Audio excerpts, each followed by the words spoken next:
Server new software, इसका कैसे installation रहेगा, बेसिक इंस्टॉलेशन प्रोसेस कैसे रहेगा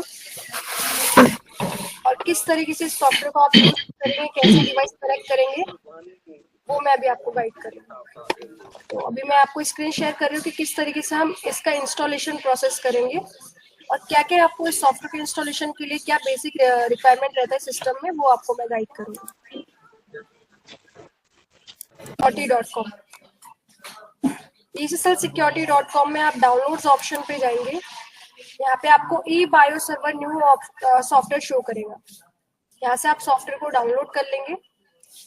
फिर सेकंड प्रोसेस रहेगा आपका IIS इनेबल करना और .NET 3.5 इनेबल करना। कंट्रोल पैनल ओपन करेंगे। जिस तरीके से आप वेब सॉफ्टवेयर की होस्टिंग करते हैं, same process eBio Server new का ही है। एज इट इज जिस तरीके से होस्टिंग करते हैं वही प्रोसेस है। कंट्रोल पैनल पे जाना है। यहाँ पे आपको program and features option show करेगा। यहाँ टर्न विंडोज फीचर ऑन और ऑफ, इस ऑप्शन पे जाएंगे आप। यहाँ से .NET 3.5 और IIS इंटरनेट इंफॉर्मेशन सर्विसेज, ये दोनों फीचर्स आपको इनेबल करने हैं। जो eBio सर्वर है ये .NET बेस्ड सॉफ्टवेयर है, इसलिए हमें इस ऑप्शन को इनेबल करना मैंडेटरी है। तो यहाँ से हम .NET 3.5 के दोनों ऑप्शंस को टिक कर लेंगे और इंटरनेट इंफॉर्मेशन सर्विसेज में इसके अगेंस्ट में जितने भी ऑप्शन है, सभी ऑप्शंस को आप इनेबल कर लेंगे। पहला प्रोसेस रहा हमारा सॉफ्टवेयर डाउनलोड करना। सेकंड प्रोसेस .NET 3.5 और IIS इनेबल करना। थर्ड प्रोसेस है SQL इंस्टॉल करना। आप गूगल में आप यहाँ पे SQL अपने अकॉर्डिंग कोई लेटेस्ट वर्जन पे इंस्टॉल कर सकते हैं। यहाँ पे जैसे फॉर एग्जांपल मैंने 2019 एक्सप्रेस एडिशन डाउनलोड करी है, यहाँ से हम डाउनलोड कर लेंगे और रन करके सेटअप रन करके SQL का इंस्टॉलेशन कर लेंगे। तो इसके लिए सबसे पहला प्रोसेस रहता है eBio सर्वर डाउनलोड करना, .NET 3.5 इनेबल करना, थर्ड SQL इंस्टॉल करना। ये प्रोसेस होने के बाद किस तरीके से हम होस्टिंग करेंगे वो प्रोसेस में आप गाइड कर रहे हैं। पहला प्रोसेस ये रहेगा, आपने जो eBio सर्वर डाउनलोड किया है इसको आपको कॉपी करके किसी दूसरे ड्राइव पे पेस्ट करना है। आपने यहाँ पे C ड्राइव में eBio सर्वर को पेस्ट कर दिया। इसको फुल परमिशन देना है। इस पे राइट क्लिक करना है, प्रॉपर्टीज पे जाना है, सिक्योरिटी ऑप्शन पे एडिट करके ऐड ऑप्शन पे यहाँ पे एवरीवन लिख देना है, EVE, और ओके पे टिक कर देना है। और ये बाय डिफॉल्ट ये ऑप्शन अनटिक रहते हैं, अलाउ वाले, इन ऑप्शन को टिक करके अप्लाई देन ओके प्रेस कर देना है। परमिशन देने के बाद अब हमें ओके प्रोसेस करना है। यहाँ पे आप IIS सर्च करेंगे, जो फीचर हमने इनेबल करा है, जैसे आप यहाँ पे IIS सर्च करेंगे ऑप्शन आपको शो करेगा। IIS इनेबल करने के बाद आप यहाँ पे एक साइट क्रिएट करेंगे। सबसे पहला प्रोसेस रहता है साइट कैसे क्रिएट करेंगे। साइट ऑप्शन पे आपको राइट क्लिक करना है, यहाँ पे ऐड वेबसाइट का ऑप्शन शो करना है। साइट नेम पे आप अपने अकॉर्डिंग यहाँ पे कुछ भी नेम लिख सकते हैं। बाय डिफॉल्ट मैं यहाँ पे ESSL लिख रही हूँ, ESSL। और एप्लीकेशन पूल पे हमेशा आपको .NET 3.5 क्लासिक सिलेक्ट करना है। ये फोर्थ ऑप्शन है .NET 4.5 क्लासिक, ये आपने सिलेक्ट कर लिया और ओके करना है। फिजिकल पाथ पे हमेशा आपको iCloud का फोल्डर सिलेक्ट करना है। C ड्राइव में eBio सर्वर को आप एक्सट्रैक्ट करेंगे, यहाँ पे iCloud का फोल्डर बन के आएगा। आपको इसको सिलेक्ट करके ओके कर देना है। आप सर्वर पोर्ट पे आप अपने अकॉर्डिंग कोई भी पोर्ट दे सकते हैं 80 से अबव।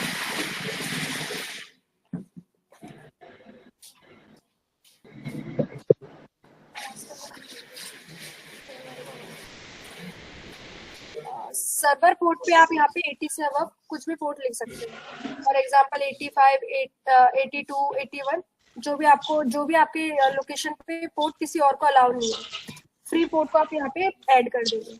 फॉर एग्जांपल 86, इसको ओके क्लिक करेंगे। जैसे आप ओके क्लिक करेंगे यहाँ पे एक साइट क्रिएट हो जाएगी ESSL नाम से। फिर इसके अगेंस्ट में आपको एक एप्लीकेशन क्रिएट करना है। जैसे आपकी वेबसाइट क्रिएट हुई इसी पे आपको राइट क्लिक करना है, यहाँ पे ऐड एप्लीकेशन ऑप्शन शो करेगा। अलाइस पे हमेशा आपको iCloud लिखना होता है। इस पे आप अपने अकॉर्डिंग कोई भी नेम सेट नहीं कर सकते, आपको हमेशा यहाँ पे iCloud लिखना रहेगा। iClock लिखेंगे, एप्लीकेशन पूल पे by default .NET 4.5 classic select रहेगा, इनके सिलेक्ट नहीं है तो आपको ये सिलेक्ट कर लेना .NET 4.5 क्लासिक। फिजिकल पाथ पे आपको अगेन iClock सिलेक्ट करना है, सी ड्राइव ओपन करना है, जहाँ पे भी आपने eBIOS सर्वर सॉफ्टवेयर पेस्ट किया है वहां पे से इसको एक्सट्रैक्ट करना है और iClock को सिलेक्ट करके ओके कर देना है। देन ओके प्रेस जैसे ही करेंगे आपको यहाँ पे इसके अगेंस्ट में एक iClock क्रिएट करके शो करेगा। आपको iClock सिलेक्ट करना है और यहाँ से ब्राउज करना है। जैसे आप ब्राउज करेंगे ये आपको सॉफ्टवेयर शो करेगा, इस तरीके से ब्राउज हो जाएगा। तो अभी हमारा जो होस्टिंग प्रोसेस है वो डन हुआ है। सेकेंड प्रोसेस रहेगा how to create database and how to attach database with software. अब मैं आपको वो प्रोसेस गाइड करूंगी। एसक्यूएल ओपन करना है, तो एसक्यूएल हमने इंस्टॉल किया, SQL management studio.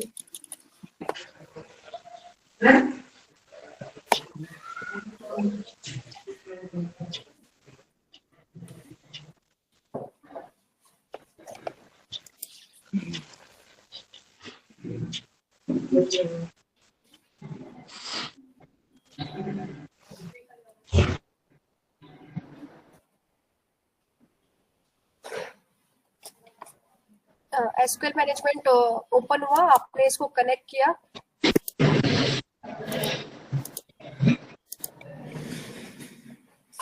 How to create database. अब आपने सॉफ्टवेयर की होस्टिंग कर दी, अब डाटाबेस आपको कैसे क्रिएट करना है वो प्रोसेस मैं आपको गाइड कर रही हूँ। डाटाबेस पे आप जैसे ही राइट सॉरी डाटाबेस पे आप जैसे ही राइट क्लिक करेंगे आपको यहाँ पे अटैच का ऑप्शन शो करेगा। अटैच ऑप्शन पे आप टिक करेंगे, यहाँ पे आपको ऐड का ऑप्शन शो करेगा। आपने जो eBIOS सर्वर सी ड्राइव में पेस्ट किया है उसको एक्सट्रैक्ट करना है और डीबी फाइल्स को, डाटाबेस फाइल्स को एक्सट्रैक्ट करना है। इसी पे आप डबल क्लिक करेंगे तो आपको राइट साइड पे ये eBIOS server new MDF file को ही इसमें सिलेक्ट करना होता है आपको और ओके करना है। देन ओके प्रेस कर देंगे। ये डाटाबेस ऑलरेडी क्रिएटेड है, जैसे हम यहाँ पे चेक करेंगे ये यहाँ पे eBIOS सर्वर करके ऐड हो जाएगा डाटाबेस। फिर इस eBIOS सर्वर के लिए हम एक लॉगिन नेम और पासवर्ड क्रिएट करेंगे। सिक्योरिटी ऑप्शन पे राइट क्लिक करना, न्यू ऑप्शन शो करेगा, यहाँ पे आपको शो करेगा न्यू लॉगिन। आपको ये थर्ड ऑप्शन पे टिक करना है एसक्यूएल सर्वर ऑथेंटिकेशन, इसको पहले इनेबल करना है। आप लॉगिन नेम अपने अकॉर्डिंग दे सकते हैं, एसक्यूएल का जो लॉगिन नेम आपको सेट करना है। फॉर एग्जांपल मैंने इसका लॉगिन नेम eBIO दिया है, पासवर्ड भी eBIO और कंफर्म पासवर्ड भी eBIO। और आपको ये नीचे जो ऑप्शन शो कर रहा है इनफोर्स पासवर्ड पॉलिसी, इस ऑप्शन को अनटिक कर देना है। ये प्रोसेस होने के बाद आपके लेफ्ट साइड पे यूजर मैपिंग ऑप्शन शो करेगा। ये जो आपने लॉगिन क्रिएट किया है eBIO, किस डाटाबेस के लिए क्रिएट किया है उस डाटाबेस को पहले ऊपर सिलेक्ट करना है और इसको क्या क्या परमिशन देनी है उन सारे ऑप्शन पे टिक कर देना है, एक्सेप्ट दो ऑप्शन। आपको ये डिनाई वाले जो दो ऑप्शन है इसको अनटिक रखना है, डिनाई डाटा रीडर और डिनाई डाटा राइटर। इन दोनों ऑप्शन को अनटिक रख के ओके प्रेस कर देना। जैसे आप ये प्रोसेस करेंगे आपका यहाँ पे लॉगिन्स में एक eBIO करके लॉगिन क्रिएट हो जाएगा। ये प्रोसेस करने के बाद हमने जो सॉफ्टवेयर होस्ट किया था इसके साथ अब हम डाटाबेस की सेटिंग्स करेंगे। यहाँ पे आपको एडमिन /db settings .aspx इसको एंटर करना है। यहाँ पे आपको सर्वर नेम पे जो एसक्यूएल का सर्वर नेम है वो पेस्ट करना है। आप एसक्यूएल पे जाएंगे, कनेक्ट ऑप्शन पे जाएंगे, ये जो सर्वर नेम रहता है इसको आपको कॉपी करके यहाँ पे पेस्ट करना है डाटाबेस सर्वर नेम पे। डाटाबेस नेम आपका बाय डिफॉल्ट eBIO न्यू है तो इसी को ऐसे ही रहने देंगे। इनकेस आपने अदर नेम से ऐड किया है तो वो नेम पेस्ट कर देंगे। यूजर नेम मेरा eBIO था, पासवर्ड मेरा eBIO था। यहाँ पे हम जैसे ही लिखेंगे एक बार टेस्ट कनेक्शन करके देखेंगे, कनेक्शन एस्टेब्लिश सक्सेसफुली। फिर दोबारा से हम eBIO डाल के इसको सेव कर देंगे।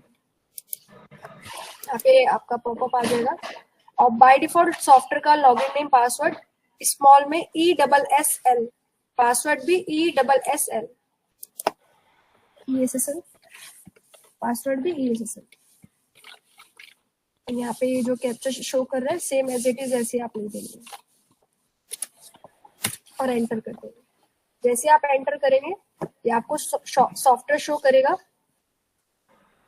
इस सॉफ्टवेयर में आपको डैशबोर्ड पे आप लोकेशन वाइज फिल्टर कर सकते हैं कि ई बायो सर्वर में आप फॉर एग्जांपल आपको पर्टिकुलर लोकेशन का चेक करना है कि इस लोकेशन के अगेंस्ट में कितने यूजर आज प्रेजेंट है, तो आपने यहाँ पे लोकेशन क्रिएट कर रखी है मल्टीपल्स। जैसे आपने यहाँ पे लोकेशन डाला और रिफ्रेश किया तो उस अगेंस्ट के उस लोकेशन के अगेंस्ट में जितने भी यूजर प्रेजेंट है वो आपको यहाँ पे डैशबोर्ड पे शो करेगा कि उस लोकेशन के अगेंस्ट में कितने यूजर प्रेजेंट है, कितनी डिवाइसेस ऑफलाइन है और कितनी डिवाइसेस ऑफलाइन है।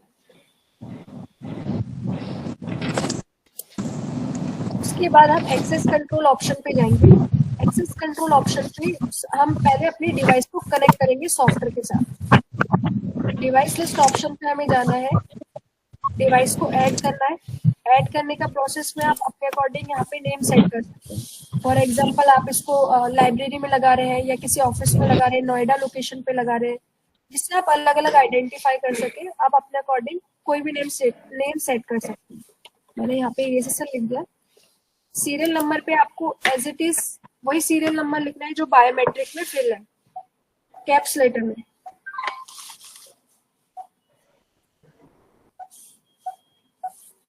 यहाँ पे मैं डिवाइस का सीरियल नंबर फिल कर दूंगी।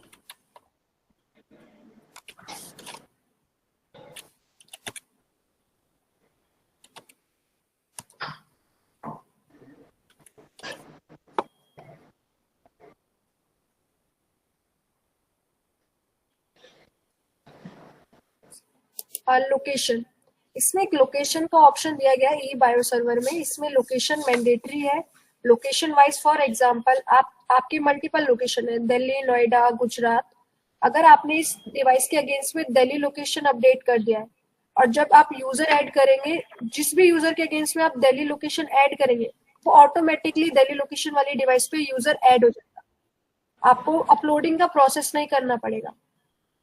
जैसे आपने उसके अगेंस्ट डिवाइस के अगेंस्ट में दिल्ली किया और जब आपने यूजर भी सॉफ्टवेयर में ऐड किया और उनके अगेंस्ट में दिल्ली लिख दिया तो ऑटोमेटिकली वो बायोमेट्रिक में अपलोड हो जाएंगे। इनकेस वो मल्टीपल डिवाइसेस पे है, नोएडा लोकेशन पे भी वो सेम यूजर है और दिल्ली लोकेशन पे भी सेम यूजर है, तो आप उनके अगेंस्ट में दिल्ली/नोएडा, दिल्ली कॉमा नोएडा लिख देंगे तो दोनों लोकेशन पे वो यूजर डायरेक्टली ऐड हो जाएंगे। अभी मैं यहाँ पे दिल्ली लोकेशन अपडेट कर रही हूँ। टाइम जोन पे आपको कुछ चेंजेस नहीं करने हैं। डायरेक्शन पे अगर आप एक ही डिवाइस को इन आउट के लिए यूज कर रहे हैं तो आप यहाँ पे इन आउट डायरेक्शन सेलेक्ट कर लेंगे। अगर आपकी दो डिवाइसेस हैं, इन के लिए अलग, आउट के लिए अलग, तो उनके अगेंस्ट में ऐड करते वक्त डायरेक्शन आप चेंज कर लेंगे। यहाँ पे एक और ऑप्शन आता है एक्टिवेशन कोड। ये एक्टिवेशन कोड मैंडेटरी है। ये आपको कहाँ से मिलेगा, अब मैं वो प्रोसेस गाइड कर रही हूँ। आपने यहाँ पे डिवाइस का सीरियल नंबर लिख दिया। एक्टिवेशन कोड पे क्या लिखना है वो प्रोसेस के लिए आपको यहाँ पे वेबसाइट ओपन करनी है etimetrackline.com। जैसे आप यहाँ पे ओपन करेंगे, यहाँ पे आपको थर्ड ऑप्शन शो करेगा वैलिडेट डिवाइस। यहाँ पे आप अपना जो सीरियल नंबर आपने ऐड किया है इसको कॉपी करेंगे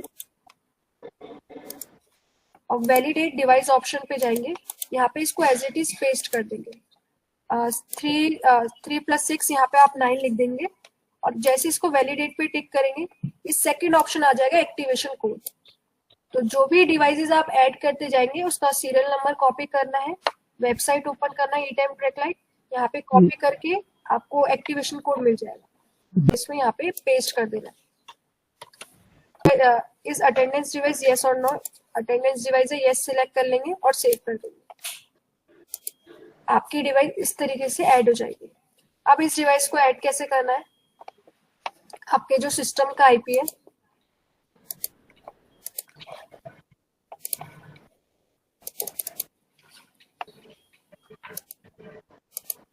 आपके जो सिस्टम का आईपी है 192.168.1.70 और जो सर्वर पोर्ट सेम नेटवर्क पे है तो लोकल आईपी आप सर्वर एड्रेस पे फिल करेंगे। डिफरेंट नेटवर्क पे मशीन्स है तो उस केस में आपको पब्लिक आईपी लेना होगा। पब्लिक आईपी के अगेंस्ट में आपको ये पोर्ट 82 इनेबल करना है। जब आप आईएस में होस्टिंग करते हैं जो भी पोर्ट आप सेट करते हैं वो as a server port use होता है, तो 82 पोर्ट नंबर को आप अपने राउटर पे इनेबल कर लेंगे। अभी मैं बायोमेट्रिक मशीन पे ये सर्वर पोर्ट पे 192.168.1.70 फिल करूंगी और सर्वर पोर्ट पे 82।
अभी आपको डिवाइस ऑनलाइन शो कर रहा होगा। इसमें मैंने server address, server port fill किया है। इनकेस डिवाइस आपको ऑफलाइन शो करे तो आप अपने साइट पे एक बार फायरवॉल भी चेक कर लीजिएगा। फायरवॉल को डिसेबल करना होता है। इनकेस आपको डिसेबल नहीं करना है तो इस 82 पोर्ट नंबर को फायरवॉल पे अलाउ करना। आपकी डिवाइस यहाँ पे ऑनलाइन शो करेगा। फिर आपको एम्प्लॉय लिस्ट पे जाना है। आप जैसे यूजर ऐड कर रहे हैं, यहाँ पे मैंने एक यूजर ऐड किया 2164। अब मैंने यहाँ पे एम्प्लॉय नेम लिख दिया काजल, यहाँ पे ऐड कर दिया। और यहाँ पे लोकेशन पे अगर मैंने यहाँ पे दिल्ली लोकेशन अपडेट कर दिया तो मेरी दिल्ली लोकेशन वाली डिवाइसेस में ऑटोमेटिकली यूजर ऐड हो जाएगा, उसकी इंफॉर्मेशन ऑटोमेटिकली ऐड हो जाएगी।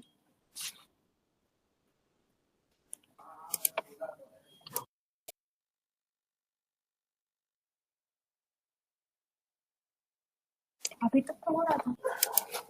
ठीक है, अभी आपको यहाँ पे जैसे आप लोकेशन ऐड करेंगे, फॉर एग्जांपल आपने यूजर के अगेंस्ट में दिल्ली लोकेशन अपडेट किया तो ये यूजर ऑटोमेटिकली दिल्ली लोकेशन पे ऐड हो जाएगा, इसकी इंफॉर्मेशन दिल्ली लोकेशन पे ऐड हो जाएगी। फॉर एग्जांपल यही यूजर मल्टीपल डिवाइस पे ऐड है, ये दिल्ली में भी वर्क कर रहा है, नोएडा में भी वर्क कर रहा है। जब आप डिवाइस को ऐड करते हैं, फॉर एग्जांपल नोएडा में भी वर्क कर रहे हैं तो मैं कॉमा डाल के नोएडा लोकेशन अपडेट कर दूंगी। इस पे और भी किसी अदर लोकेशन पे तो गुजरात लिख दूंगी। इस तरीके से आप मल्टीपल लोकेशन पे सॉफ्टवेयर के थ्रू उस यूजर को ऐड कर सकते हैं। आपको upload user to multiple device का ऑप्शन का यूज नहीं करना है इसमें। फिर यहाँ पे आपको कार्ड नंबर पे आप अपने अकॉर्डिंग सेट कर सकते हैं, जो भी आपको कार्ड नंबर देना है। अगर आप चाहते हैं कि सॉफ्टवेयर के थ्रू सॉफ्टवेयर यूजर को एडमिन बनाना है तो उसके लिए आप यहाँ पे पासवर्ड भी सेट कर सकते हैं और सॉफ्टवेयर के थ्रू ही उस यूजर को एडमिन, मल्टीपल यूजर को एडमिन और नॉर्मल यूजर आप डिफाइन कर सकते हैं। यहाँ पे आपने एडमिन सिलेक्ट कर देंगे तो ये यूजर एज एडमिन ऐड हो जाएगा बायोमेट्रिक मशीन के अंदर। अब इस यूजर को आप वेरिफिकेशन टाइप पे किस किस चीज का एक्सेस देना चाहते हैं। फॉर एग्जांपल आप किसी के अगेंस्ट में फिंगरप्रिंट का ऑप्शन डिसेबल करना चाहते हैं या कार्ड का ऑप्शन डिसेबल करना चाहते हैं तो आप यहाँ से वेरिफिकेशन टाइप सिलेक्ट कर सकते हैं। ग्रुप आईडी में हमेशा आपको ग्रुप 1 ही सिलेक्ट करना है। एक्सपायरी फ्रॉम और एक्सपायरी टू, ये फॉर एग्जांपल जिम लोकेशन है तो वहाँ पे आप एक वैलिडिटी रहता है कि 1 मंथ तक ही वर्क करे, जब नेक्स्ट मंथ की फीस दे तब वो एक्सेस कर सके। तो आप सॉफ्टवेयर के थ्रू उनका वैलिडिटी यहाँ से जैसे अपडेट करेंगे वो बायोमेट्रिक में ऑटोमेटिकली अपलोड हो जाए, ऐड हो जाएगा। आपको अपलोडिंग का प्रोसेस नहीं करना है। जैसे आपने जो डेट यहाँ पे सेट करी वो ऑटोमेटिकली बायोमेट्रिक में सेट हो जाएगा। फिर सिंपली आपको सेव कर देना है। जैसे ये सेव करेंगे ये यूजर बायोमेट्रिक में आप चेक करेंगे यूजर मैनेजमेंट में ऑल यूजर, तो वहां पे आपको ये यूजर शो करेगा क्योंकि आपने जब डिवाइस ऐड किया था तो दिल्ली लोकेशन अपडेट किया तो यूजर ऑटोमेटिकली उस लोकेशन पे ऐड हो जाएगा।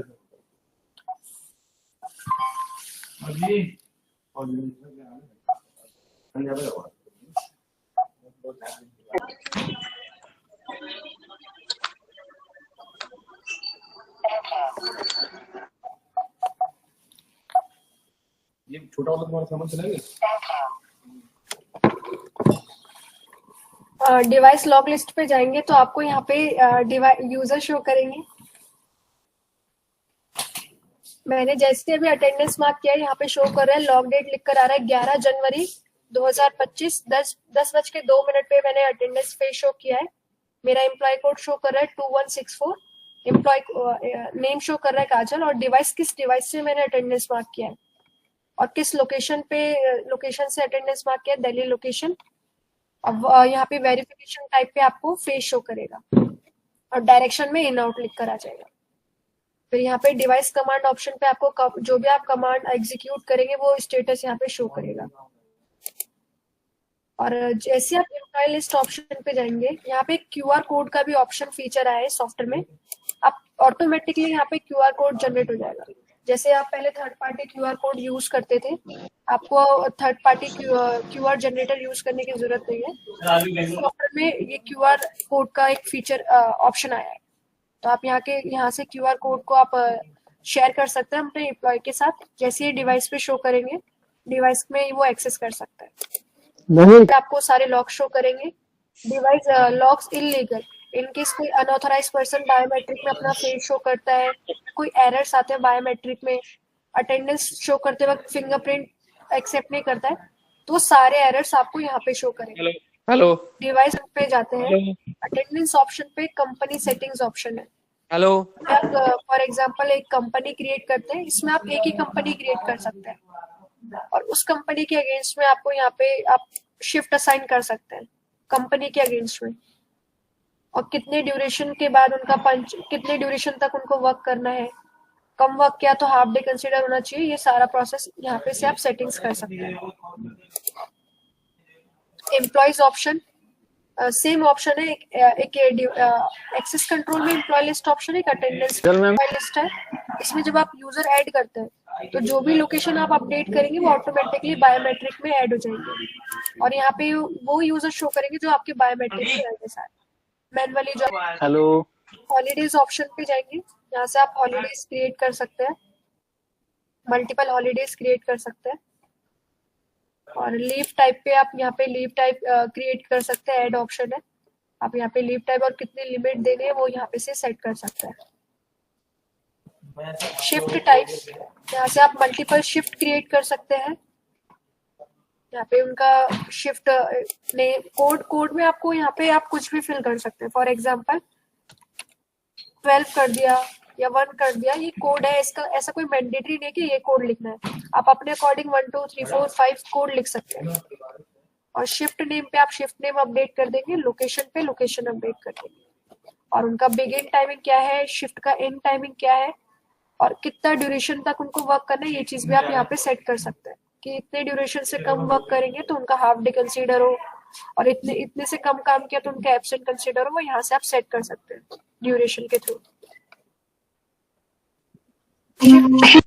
शिफ्ट शेड्यूल में यहाँ से आप ऐड कर सकते हैं, यहाँ से आप एडिट करके अगर एक ही यूजर मल्टीपल शिफ्ट कर रहे हैं तो यहाँ से आप ऐड कर सकते हैं। इसके थ्रू आपका क्या रहता है कि आपको जैसे मल्टीपल कैटेगरीज क्रिएट करना रहता है वेब सॉफ्टवेयर में कि फ्राइडे के लिए वीकली ऑफ के लिए हमें फ्राइडे वाला कैटेगरी क्रिएट करना होगा, मंडे की वीकली ऑफ के लिए मंडे वाला कैटेगरी क्रिएट करना होगा। बट ई बायो सर्वर में आप को कोई कैटेगरीज क्रिएट करने की जरूरत नहीं है। फॉर एग्जांपल मेरा 1 तारीख को वीकली ऑफ है तो मैं यहाँ पे WO फिल कर दूँ, फिर मुझे इस यूजर को 6 तारीख को वीकली ऑफ देना है, फिर मैं वीकली ऑफ क्रिएट कर दूंगी, WO लिख दूंगी। मतलब मुझे जितने दिन इनको वीकली ऑफ देना मैं यहाँ पे डायरेक्टली बस WO लिख दूंगी और सेव कर दूंगी, तो उनके अगेंस्ट में ये वीकली ऑफ असाइन हो जाएगा। यहाँ पे नीचे शो भी कर रहे हैं note WO = weekly off.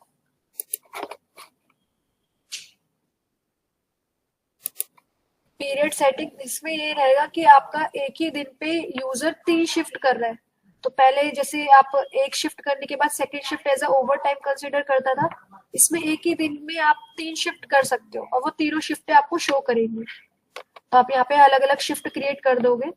For example एक यूजर है वो 9 से 6 वर्क कर रहा है, फिर उन्होंने 3 घंटे का ब्रेक लिया, फिर वो रात के 9 से सुबह के 6 बजे तक वर्क कर रहा है, तो वो 2 शिफ्टें कर रहे हैं, तो वो दोनों शिफ्टें आप यहाँ पे से ऐड कर सकते हैं। मतलब एक दिन में आप एक यूजर के अगेंस्ट में 3 शिफ्टें असाइन कर सकते हैं। लीव रिकॉर्ड, यहाँ पे से आप लीव रिकॉर्ड ऐड कर सकते हैं, उनको हेलो। प्रोसेस कर सकते हैं। अरे भाई। है ओडी कर रहे हैं तो उनका आप एम्प्लॉय कोड सिलेक्ट कर लेंगे।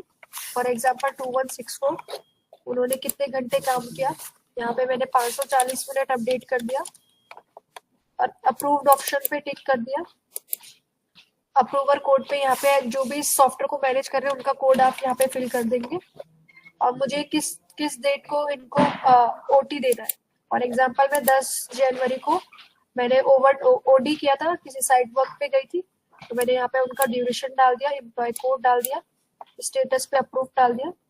अप्रूवर कोड पे आप जो भी सॉफ्टवेयर को मैनेज कर रहे हैं उनका कोड फिल कर देंगे और किस डेट को मैं इसको अप्रूव कर रही हूँ वो डेट यहाँ पे सिलेक्ट कर लेंगे। रिमार्क्स में लिख सकते हैं फॉर साइट विजिट या मीटिंग, यहाँ पे आप अपडेट करके सेव कर देंगे। तो मुझे 10 तारीख का 540 मिनट का ओडी मिल जाएगा। एब्सेंट शो नहीं करेगा, मेरा यहाँ पे duration work duration present show करेगा और 540 मिनट शो करेंगे।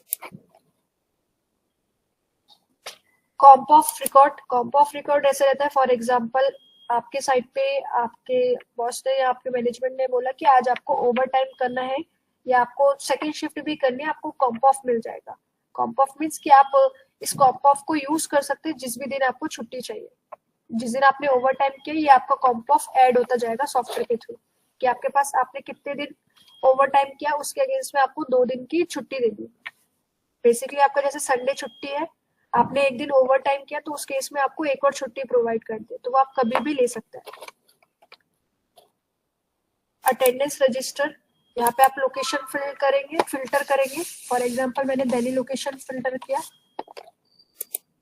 और गो किया, तो दिल्ली लोकेशन के अगेंस्ट में मेरे जितने भी यूजर हैं उनके एक रिपोर्ट रजिस्टर की तरह अटेंडेंस बन के आ जाएगी कि यहाँ पे 2164 काजल दिल्ली लोकेशन, शिफ्ट किस शिफ्ट में मैं वर्क कर रही हूँ, मेरा इन टाइमिंग क्या था, आउट टाइमिंग क्या है, टोटल मेरा अर्ली बाय कितना है, लेट बाय कितना है। इस तरीके से आपको पूरा सारा डाटा शो करेगा। रिपोर्ट्स ऑप्शन पे जाएंगे, यहाँ पे आप डेली बेसिस पे रिपोर्ट निकाल सकते हैं, मंथली बेसिस पे आप रिपोर्ट निकाल सकते हैं। तो आप जैसे आप रिपोर्ट जनरेट करेंगे रिपोर्ट डाउनलोड नहीं होगी, आपको रिफ्लेक्ट करेगा। जैसे मैंने यहाँ पे डेट सिलेक्ट किया 11 जनवरी का, मैंने अटेंडेंस का यहाँ पे लोकेशन वाइज आप फिल्टर कर लेंगे। मुझे जैसे दिल्ली लोकेशन का अटेंडेंस देखना है, जैसे मैं जनरेट करूंगी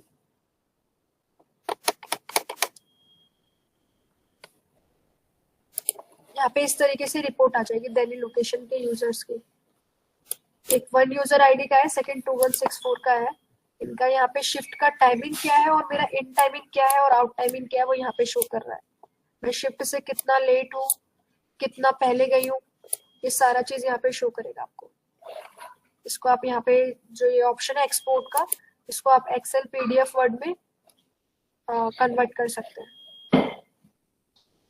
तो ये सारे ऑप्शन आपको मिल जाएंगे, daily basis report, monthly basis report, leave summary report, punch record report, leave record, out duty record. आपने जिन जिन का ओडी असाइन किया उनकी भी रिपोर्ट निकाल सकते हैं, पर्टिकुलर उन यूजर की किस किस के अगेंस्ट में आपने ओडी असाइन किया। कॉम्प ऑफ रिकॉर्ड, इनकेस आपने किसी को कॉम्प ऑफ प्रोवाइड किया है और उन्होंने वो असाइन किया है तो वो भी आपको रिपोर्ट अलग से शो करेगी। यूटिलिटीज ऑप्शन पे आप बल्क में यूजर को इंपोर्ट एक्सपोर्ट कर सकते हैं। इंपोर्ट एम्प्लॉइज, इस ऑप्शन पे आप जाएंगे, यहाँ पे से आपको फाइल फॉर्मेट मिल जाएगा।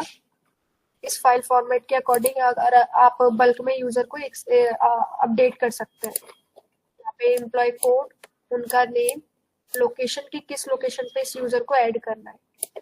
फॉर एग्जांपल अगर इनके 2 लोकेशन पे इस यूजर को ऐड करना है, मुंबई पंजाब, तो यहाँ पे कॉमा डाल के वो दोनों लोकेशन अपडेट कर देंगे। जब आप डिवाइस ऐड करेंगे पंजाब वाली तो उनके अगेंस्ट में भी आप पंजाब लोकेशन अपडेट करेंगे तो ऑटोमेटिकली यूजर पंजाब लोकेशन पे ऐड हो जाएंगे। आपको अपलोडिंग का प्रोसेस नहीं करना है। यूजर रोल पे आप नॉर्मल और एडमिन यूजर अपडेट कर सकते हैं।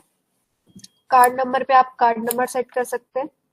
वेरिफिकेशन टाइप पे आप किस किस का एक्सेस देना चाहते हैं कि वो किसके थ्रू एक्सेस कर सके वो सेट कर सकते हैं। एक्सपायरी फ्रॉम और एक्सपायरी टू, ये डेट भी आप अपडेट कर सकते हैं। इस फॉर्मेट के अकॉर्डिंग आपको डिटेल फिल करनी है और बल्क में यूजर इंपोर्ट हो जाएगा।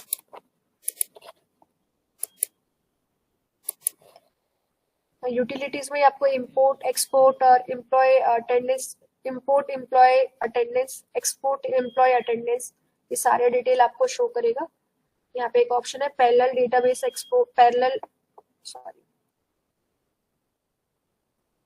Parallel logs export. यहाँ पे पैरेलल लॉग्स एक्सपोर्ट का मीनिंग है कि आप जो भी थर्ड पार्टी सॉफ्टवेयर है उसके साथ ये एक फ्रेंडली है और ये आप कंपैटिबल है। कोई भी थर्ड पार्टी सॉफ्टवेयर के साथ ये इंटीग्रेशन प्रोसेस पॉसिबल है। कोई भी थर्ड पार्टी पेरोल सॉफ्टवेयर है, उन्होंने आपको एसक्यूएल फॉर्मेट शेयर किया और किस फॉर्मेट में उनको डाटा चाहिए वो हम उनको प्रोवाइड कर सकते हैं। बेसिकली थर्ड पार्टी सॉफ्टवेयर के साथ इंटीग्रेशन में जो मेनली उनको रॉ डाटा चाहिए रहता है वो employ code, log date and time, device name, जो serial number, direction, work code, verification type और जीपीएस। ये ऑप्शन हम इनको प्रोवाइड कर सकते हैं उनके फॉर्मेट के अकॉर्डिंग। और ये थर्ड पार्टी सॉफ्टवेयर के थ्रू हम थ्रू एपीआई इंटीग्रेशन भी पॉसिबल है और through SQL to SQL, database to data integration भी पॉसिबल है।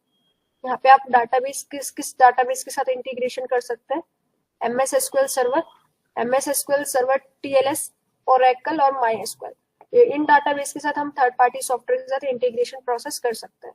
बट फिफ्थ हम एपीआई के थ्रू भी इंटीग्रेशन कर सकते हैं।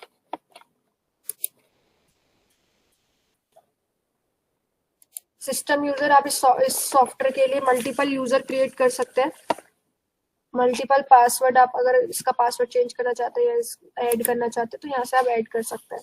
फॉर एग्जाम्पल, आप इसी सॉफ्टवेयर का एक्सेस किसी दूसरे लोकेशन पे देना चाहते हैं तो आप उनको किस किस ऑप्शन का एक्सेस देना चाहते हैं वो यहाँ से आप सेट कर सकते हैं। डाटाबेस सेटिंग्स में आपको शो करेगा कि आपका डाटाबेस किससे अटैच है, आपके डाटाबेस का नेम क्या है, आपके सर्वर का डाटाबेस सर्वर का नेम क्या है, वो आपको यहाँ पे शो करेगा। एपीआई सेटिंग्स में यहाँ पे आपको एपीआई के थ्रू जब इंटीग्रेशन होता है तो उसके लिए आप यहाँ से लॉगिन नेम और पासवर्ड क्रिएट करेंगे। इस सॉफ्टवेयर का आपको अगर पासवर्ड चेंज करना है तो आप पासवर्ड चेंज कर सकते हैं यहाँ से। लाइसेंस, यहाँ से आपको लाइसेंस का स्टेटस, लाइसेंस का पता चल जाएगा कि आपका लाइसेंस अपडेटेड है या नहीं। ई बायो सर्वर में एक और न्यू ऑप्शन आया है कि आप फॉर एग्जांपल किसी लोकेशन पे रिपोर्ट का ऑप्शन इनेबल नहीं करना चाहते, आप चाहते हैं कि बस उनको उनका रॉ डाटा सॉफ्टवेयर में आए बट वो रिपोर्ट चेक ना करे, रिपोर्ट का ऑप्शन ना मिले, तो आप इस ऑप्शन को डिसेबल भी कर सकते हैं। जैसे मैं डिसेबल करके सेव करूंगी और लॉग ऑफ करके लॉग इन करूंगी तो रिपोर्ट का ऑप्शन हाइड हो जाएगा।